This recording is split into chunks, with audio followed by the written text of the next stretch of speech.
नमस्कार, आपका बहुत बहुत स्वागत, अभिनंदन। मैं हूं संजय कुमार।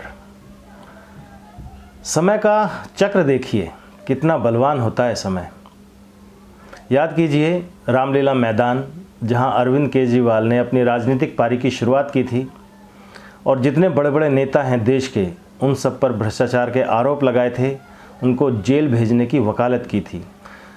देश की जनता को यह आश्वासन दिया था कि अगर वो सत्ता में आए तो इन सब भ्रष्टाचारियों को जेल भेजेंगे।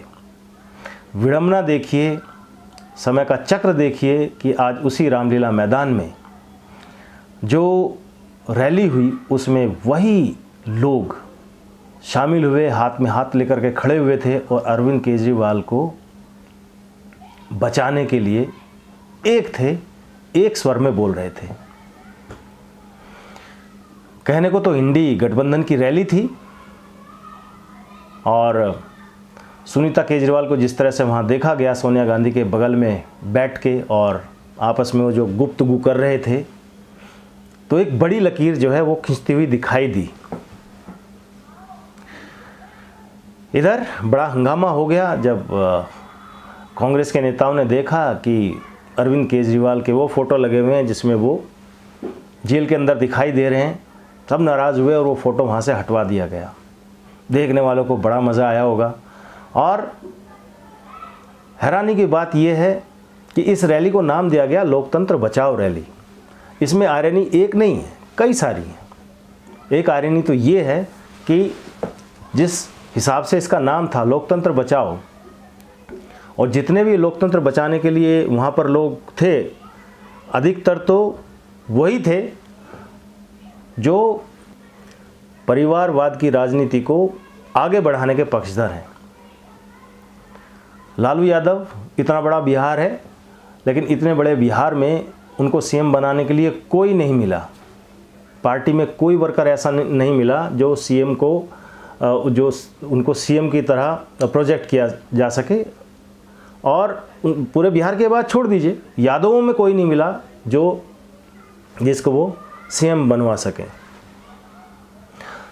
अखिलेश यादव, उनके जो पिताजी थे मुलायम सिंह यादव, वो राजनीतिक विरासत जो छोड़ के गए हैं, ये उसी को आगे बढ़ा रहे हैं। लेकिन लोकतंत्र बचाओ रैली में ये भी खड़े हुए हैं। अरविंद केजरीवाल जिस तरह से सुनीता केजरीवाल को प्रोजेक्ट कर रहे हैं, आगे राजनीति में बड़ी लकीर खींचने की कोशिश कर रहे हैं, उससे भी साफ जाहिर है कि ये परिवारवाद को बढ़ाने की राजनीति है, ना कि लोकतंत्र बचाने की। जब ये सारे लोग मिल करके लोकतंत्र बचाओ रैली में इकट्ठा खड़े होते हैं तो बड़ी हास्यास्पद स्थिति बन जाती है। समझदार लोग ये अच्छी तरह से समझ जाते हैं कि ये अपने आप को बचाने के लिए इकट्ठा हो रहे हैं कि लोकतंत्र बचाने के लिए इकट्ठा हो रहे हैं। खैर, अरविंद केजरीवाल आज ही न्यायिक हिरासत में तिहाड़ भेज दिए गए हैं और इसके बाद वो गए तो गए, वो कहावत हो गई कि हम तो डूबेंगे सनम, तुम्हें भी साथ ले डूबेंगे। जिस हिसाब से जो नेता उनकी पार्टी में आगे बढ़ा, हालांकि तो सारे अयोग्य ही थे, जितने योग्य थे उन सबको तो बाहर का रास्ता दिखा दिया गया, लात मार के बाहर कर दिया गया। बड़े बड़े नाम थे, कुमार विश्वास, प्रशांत भूषण और भी बहुत सारे नाम थे, तो वो तो एक एक करके बाहर चले गए। बाकी जो बचे अयोग्य व्यक्ति, उनको इस तरह से चने के झाड़ पे चढ़ाया एक एक करके। किसी को कहा कि बोल दो कि ईडी के जो है पैंट गीली हो जाएगी, किसी को किसी तरह से चढ़ाया, किसी को किसी तरह से चढ़ाया, और देखते ही देखते एक एक करके सब जेल चले गए। अब जो बचे खुचे हैं नाम, आतिशी मारलीना, सौरभ भारद्वाज, उनको भी ठिकाने लगाने का इंतजाम करके गए हैं सर जी। कोर्ट में रिकॉर्ड करा करके गए हैं कि जो विजय नायर था उससे मेरा कोई लेना देना नहीं है। वो रिपोर्ट किया करता था आतिशी मारलीना को, सौरभ भारद्वाज को। इनसे पूछिए कि वो पैसा जो है मनी ट्रेल है तो कहाँ है, क्योंकि गोवा की प्रभारी आतिशी थी। इनसे जाकर पूछिए, रिपोर्टिंग तो इनको करता था विजय नायर, मेरा कोई लेना देना है नहीं। सर जी का लेना देना किसी चीज़ से नहीं। किसी भी चीज़ से नहीं। जो लोग जेल चले गए उनको बेल नहीं मिल रही है, यहाँ से वहाँ तक वो सर पैर पटकते पटकते उनकी हालत ख़राब हो गई है। लेकिन सर जी ने ठान रखा है कि चाहे पूरी पार्टी का बेड़ा गर्क हो जाए, चाहे सारे नेता जेल चले जाएं, मंत्री जेल चले जाएं, लेकिन उन पर आंच नहीं आनी चाहिए। आगे पार्टी की स्थिति क्या होगी ये तो देखने वाली बात है, क्योंकि जो लोग पार्टी में बचे हैं क्या वो नहीं सोचेंगे कि अगला नंबर उनका हो सकता है। हर इंसान तो यही सोचता रहा इसमें कि भाई फला आदमी तो फंसा है, मैं तो बच गया, अभी वो तो गया है, मैं तो बच गया। और एक एक करके इसी तरह से सब ठिकाने लगा दिए गए। सुनीता केजरीवाल को आगे बढ़ाने के लिए, उनका राजनीतिक कद ऊंचा करने के लिए, जिस तरह से वो रामलीला मैदान में सोनिया गांधी के साथ में दिखाई दी, कुर्सी के बगल में कुर्सी पर बैठकर गुफ्तगू करते हुए, तो अरविंद केजरीवाल ने जिस तरह से उनको प्रोजेक्ट कर दिया है, तो ये मान के चलिए कि मान लिया गया है कि वही दिल्ली की अगली सीएम होंगी।